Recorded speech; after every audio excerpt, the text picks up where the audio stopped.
대면에서 비대면으로 전환하면서 우리가 잃게 되는 것은 무엇일까요? 이 사진은 2016년 겨울 광화문 광장에서 있었던 촛불 집회 장면입니다. 광장을 꽉 채운 사람들, 그러니까 서로 대면하면서 광장에서 자리를 같이 차지하고 있었던 사람들의 모습입니다. 그리고 이것은 2020년 여름 광복절에 있었던 광화문 광장 집회 사진입니다. 2016년 광장이 많은 사람들에게 꼭 필요했던 행위, 한국 사회의 민주주의에 기여했던 상황으로 기억되고 있는 반면 2020년 광복절 광장은 감염의 위험을 증가시킴으로써 공공의 건강을 위협하는 바람직하지 않은 행위로 인식되고 있습니다. 이제 그 목적이 무엇이든 간에 광장에서의 대면은 위험한 것이 되었습니다. 우리는 앞으로 한동안 광장에 모일 수 없을 것입니다.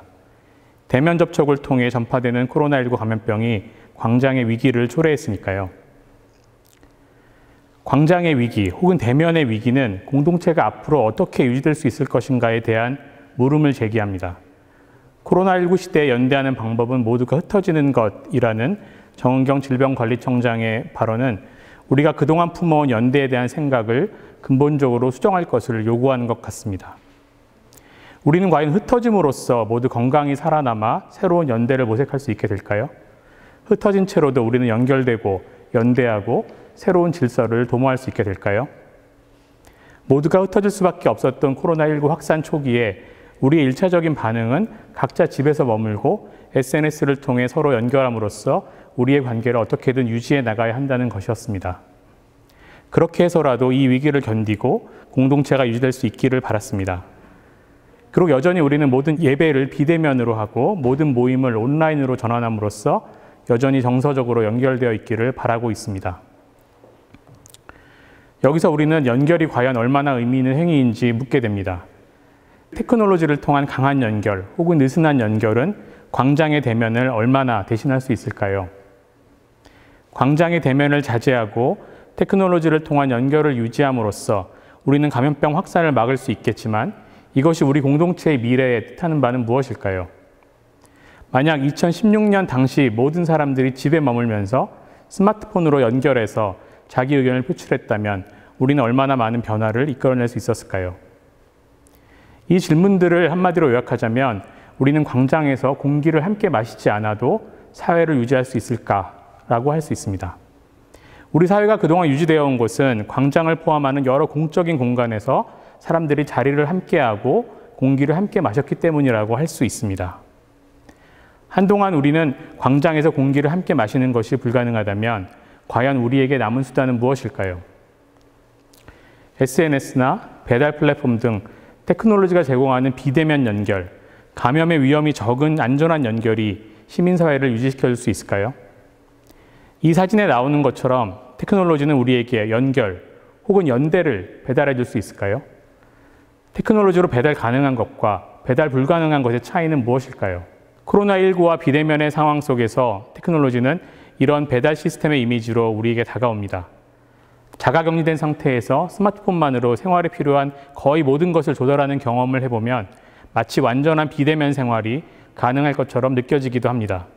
배민이나 쿠팡 배달을 맡은 사람과만 접촉하지 않으면 우리는 꽤 오랫동안 비대면 상황을 영위할 수 있을 것이라고 믿고도 싶습니다. 이것은 테크놀로지의 거의 100%를 의지하는 비대면 생활입니다. 하지만 음식과 생필품을 조달하는 것을 제외한 다양한 삶의 문제에서 테크놀로지에 전적으로 의존하는 해결책은 존재하지 않습니다. 또 어쩌다 가능하다고 해도 오래 지속하기 어렵습니다. 우리가 각자의 상황에서 구체적으로 해야 할 고민은 테크놀로지로 대면 관계를 어떻게 대체할 것인가가 아닙니다. 어떤 테크놀로지를 어떤 비율로 사용해서 우리의 사회적인 목적을 달성할 것인가라는 문제입니다. 나와 상대방의 처지에 맞는 테크놀로지, 안전을 보장하되 누군가를 배제하지는 않는 테크놀로지, 공동체의 지속을 돕는 테크놀로지를 적절한 비율로 사용하는 것, 이것이 무엇보다 어려운 과제입니다. 예를 들어 코로나19 시대의 학교는 그런 고민이 치열하게 드러나는 현장입니다. 코로나19 확산이 매우 심할 때에는 모든 대면 접촉을 막기 위해서 학생들이 전혀 등교하지 않도록 하고 오직 IT 기술에 의존해서 정보와 지식을 전달했습니다. 상황이 조금 나아졌을 때는 학교에 모이기는 하되 그 학생들이 안전하게 시간을 보낼 수 있도록 돕는 여러 가지 형태의 장치와 배치가 만들어졌습니다. 이때는 단지 IT 기술에만 의존하는 방식이 아니었습니다. 매일 학생들의 건강 상태를 기록하고 관리하는 데에는 물론 여러 전자통신 장치들이 계속 필요했죠. 하지만 더 중요한 것은 학생들이 어떻게 앉고 어떻게 말하고 어떻게 움직여야 하는지 모든 것을 미리 생각하는 세심한 준비였습니다. 등교를 완전히 막고 학교 교육의 거의 모든 측면을 테크놀로지에 의존하는 것은 어쩌면 더 간단한 해결책입니다. 이때 우리의 관심은 얼마나 좋은 테크놀로지가 있는가에 집중됩니다. 그런데 이보다 훨씬 어려운 것은 적당한 숫자의 학생들을 학교에 나오게 하고 적당한 거리를 두도록 교육하고 적당한 수준의 테크놀로지를 사용하는 가운데 학교 교육의 목표를 놓치지 않는 것입니다. 가장 중요한 것은 우리가 학교에서 무엇을 얻을 것인가 라는 물음입니다. 우리가 학교에서 지식의 전달만을 원한다면 우리는 얼마든지 비대면 학교를 상상할 수 있고 만들 수도 있습니다. 그러나 우리가 학교에서 원하는 것이 정보와 지식의 전달만일까요? 또 다른 어떤 것을 우리가 원하고 있다면 그것을 가능하게 하는 테크놀로지는 아직 개발되지 못했다고 할 수 있습니다. 지금 테크놀로지는 학교와 공교육이 붕괴하는 것을 겨우 막아주고 있을 뿐입니다. 비슷한 고민이 공연장과 무대에서도 발생하고 있습니다. 이 사진은 코로나19 초기에 SBS에서 기획했던 프로그램인데요. 관객이 직접 방송국에 올 수 없는 상태에서 모두 랜선을 통해서 화상으로 참여하고 가수들만 무대에 올라가서 마치 대면한 것 같은 효과를 낸 것입니다. 이때 테크놀로지는 가수와 청중을 연결하는 역할을 했습니다.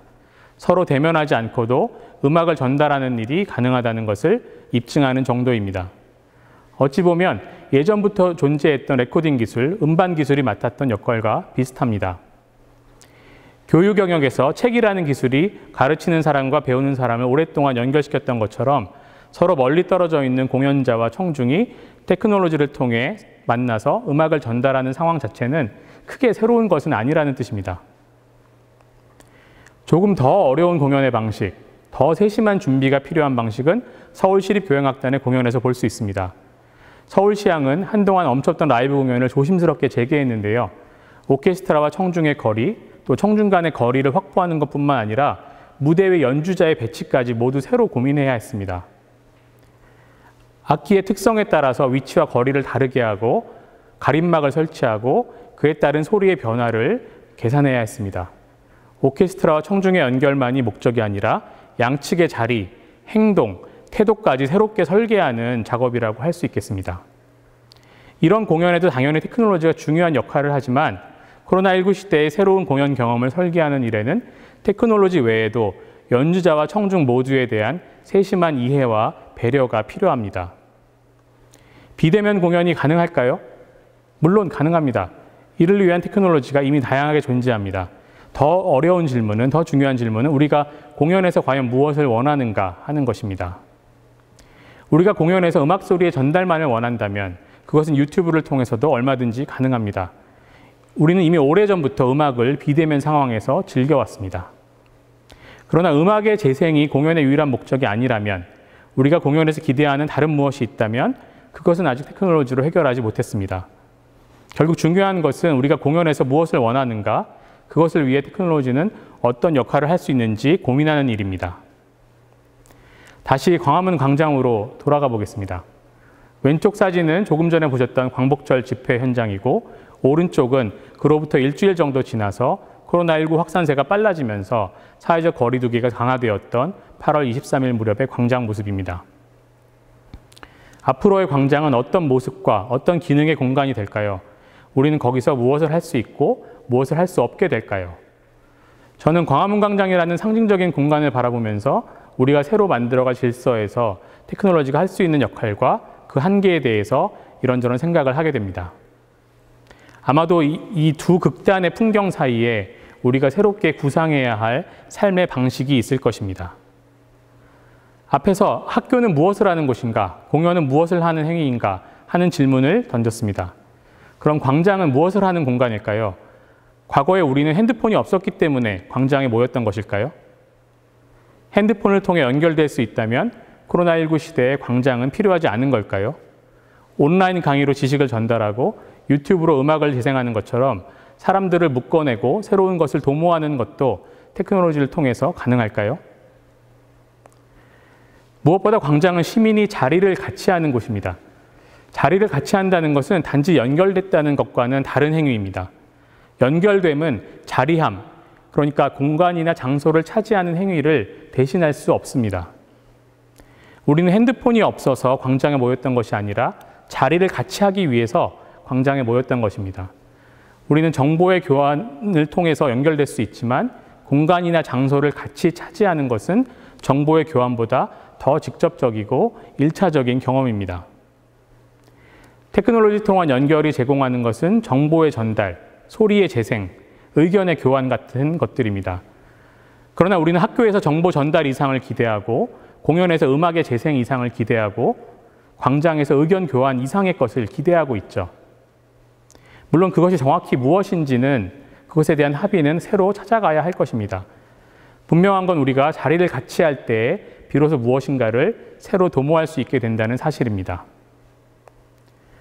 서로 격리된 채로 또 자리를 같이 하는 것, 이것은 분명히 불가능한 조건이고 모순적인 상황입니다.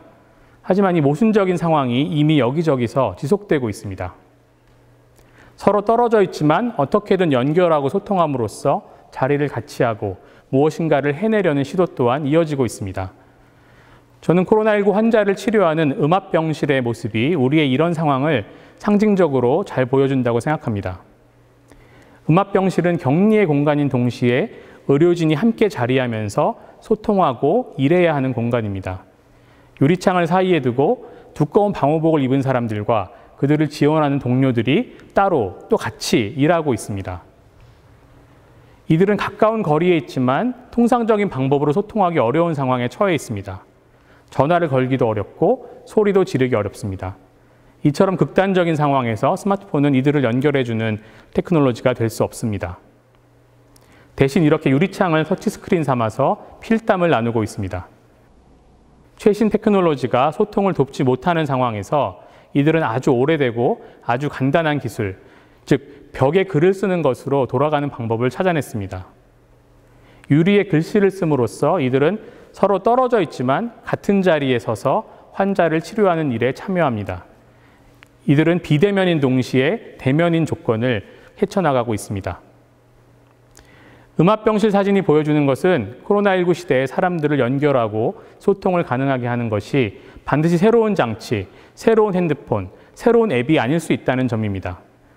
음압병실 속의 간호사들은 유리창 너머 상대방의 처지를 잘 이해하고 공통의 목적을 정확하게 공유했기 때문에 이처럼 새로운 소통의 방식을 찾아낼 수 있었습니다. 지금 우리가 찾아내야 하는 것은 결국 각자의 조건에서 필요한 새로운 연결과 소통, 새로운 자리함의 방식입니다. 여기에는 당연히 테크놀로지가 필요하지만 더 중요한 것은 어떤 자리를 함께 하면서 무엇을 함께 이루어야 하는지 점검하고 합의하는 일이라고 할 수 있겠습니다. 물론 음압병실에서의 소통과 광장에서의 소통은 무척 다를 것입니다.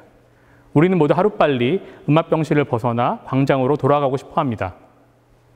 하지만 지금 우리가 음압병실 같은 현실에서 새롭게 소통하고 자리하는 방식을 고민하고 익힘으로써 언젠가 우리가 광장으로 다시 돌아갈 때 비로소 지금보다 더 나은 소통과 자리함의 방식을 찾아낼 수 있을 것입니다.